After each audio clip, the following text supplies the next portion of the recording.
This video will contain spoilers from the off, so remember, you've been warned.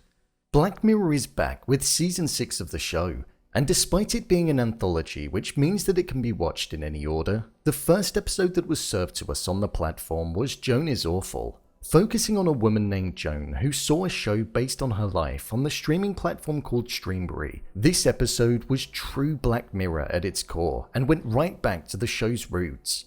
It had a powerful message, an execution that was so well delivered, a character's demise, and also a gut-hitting moment. Oh, and as well, this one was packed with Easter eggs that I can't wait to get into. So let's get into this episode and explain all that there was to take away from it. Here is Black Mirror Season 6 Joan Is Awful ending explained. I thought this was a really great episode of the show. It embodied everything that Black Mirror is about, and it could well have been an episode that you would have found in Season 1 or Season 2 of the show, which is fantastic. We witnessed the demise of Joan as she came to learn that the Netflix-style platform called Streambury was making a dramatic series that was based on her life, something that she didn't even know that she signed up for, as it was part of the terms of service to the platform that she agreed to. Due to the information that was revealed in the fictional show that was being aired which mirrored her life, it caused her to lose her partner, her job, and enter a state where she was obsessed with seeing what was going to happen. The episodes were churned out so fast and it was extremely reactive, meaning that she could do something in reality and then it would appear on the screen a matter of moments later. This was due to the source of the technology in the episode. So the technology was a computer. Something which was extremely advanced. It was an AI tool that was able to write, shoot, edit, and create digitally imposed shows that mirrored exactly what was happening in real life in a matter of moments, instead of the months and potentially years that it could take humans to do. How? Well, by the use of the tech that companies in the modern day and our world use when they serve us advertising, the speech recognition on our phones and everything that we search. This episode of Black Mirror took that intrusive feeling that we get when we get served ads online, and it took it to another level, showing that in a future that could not be that far away, it could become some kind of a reality. This was an Inception type episode. Like how in Inception it's a dream within a dream within a dream, this was a version of Joan within a version of Joan within a version of Joan. There were different layers to what was going on, and the computer was the source. We were led to believe that Annie Murphy was the original Joan and that Salma Hayek was the version which was fictional, but in reality, Annie Murphy was the first layer of fiction and digitally imposed being. There was a real Joan out there that was living her life and was the actual inspiration for the show. So Annie Murphy was the star that was playing Joan, something which we saw being present at the end when the computer was being destroyed, and we saw all of the different layers glitching.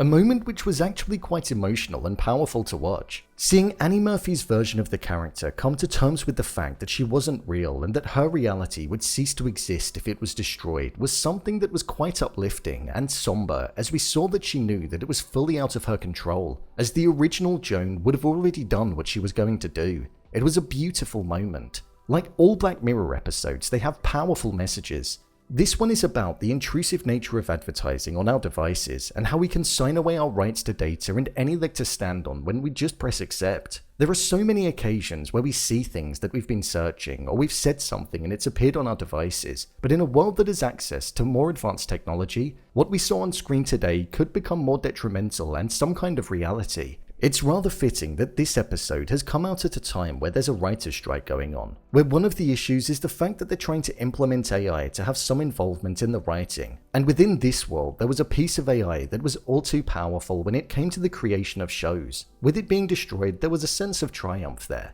With the end of the episode finishing with the real-life Joan being under house arrest and taking acceptance of the fact that she was now the main character in her own life, and going on to open the coffee shop that she always dreamed of opening, it had a sense of empowerment and was actually one of the happier endings of a Black Mirror episode, which is something that felt rather fitting, especially with it occurring over the credits. The final shot of both Joan and Annie Murphy being on two sides of the counter did make me question if we were still in the source layer of reality, or if there was something deeper, but I'm going to presume that they still were and that it's a happy ending. Now let's move on to the Easter eggs. So there were quite a lot of Easter eggs that actually appeared in this episode. A lot of them were present where we saw the different shows that were popping up on Streambury. We saw a documentary called Mad Mind, which was about Jerome F. Davis, who was a character that was a focus in Bandersnatch. There was a show called Space Fleet, which is a fictional show that Robert Daly from USS Callister was a huge fan of. There was Sea of Tranquility, which is another TV show that has been mentioned in Black Mirror episodes in the past, such as the national anthem, but most memorably in Nosedive, when Lacey hitched a ride with some fans.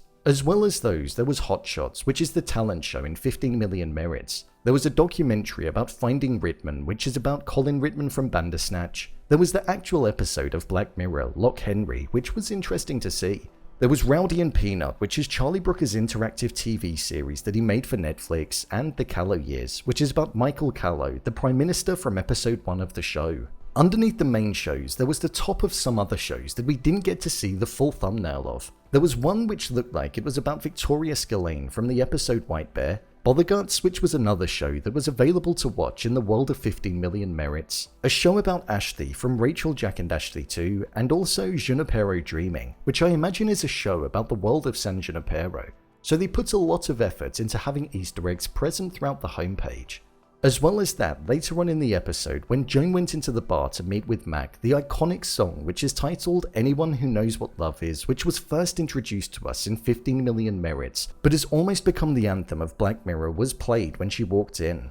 When Sandy looked down at her phone in the bar, there was a notification from the Smithereens app. On the version of Twitter that's present within their world, we saw that Lacey Pound had put out a tweet. Lacey Pound was the main character in Season 3, Episode 1, Nosedive. Within the newspaper, there was an article that mentioned how the grain was going to go out of style. The grain was the technology that was utilized in Season 1, Episode 3. The technology that allowed you to have all of your memories played back to you. In that episode, we heard how it was apparently quite uncomfortable and painful to have it removed, so it's bad for the users if it's going out of style. The legal firm that Joan went to visit after looking to sue the platform was called Spillane Legal. The name Spillane is the surname of Victoria Spillane, who was the individual in Season 2, Episode 2, White Bear. So it does make me wonder what the connection is there, as she was a criminal. There were so many Easter eggs that were present in this episode, and it's always so great to see them put in there, subtly, as it does allow the world to feel interconnected and fully fleshed out.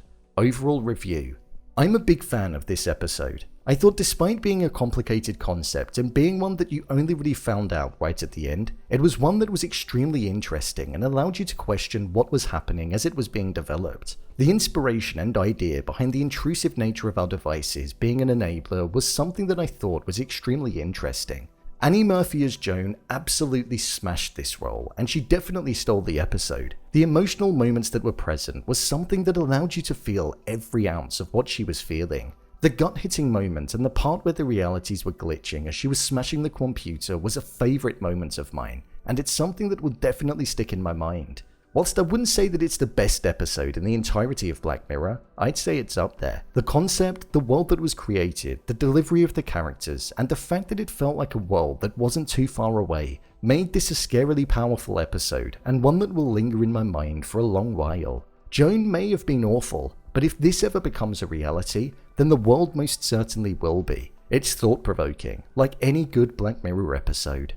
So, there you have it. Black Mirror Season 6 Joan Is Awful Ending Explained. If you want to see more videos such as Endings Explained, theories and predictions and character breakdowns, then click on the I button. Or alternatively, you can head over to my channel where you'll find them all. If you'd like to give me a show or movie that you'd like me to review, then head over to my Twitter, @brainpilot_, and tweet me what show or movie you'd like me to review next. And finally, if you'd like to see what I rate the latest movies that don't quite make the cut to getting a dedicated video, then head over to my Letterboxd profile. It's where I rate the latest releases in real time. What did you think of this episode? Leave a comment down below, and don't forget to subscribe. I'll see you next time.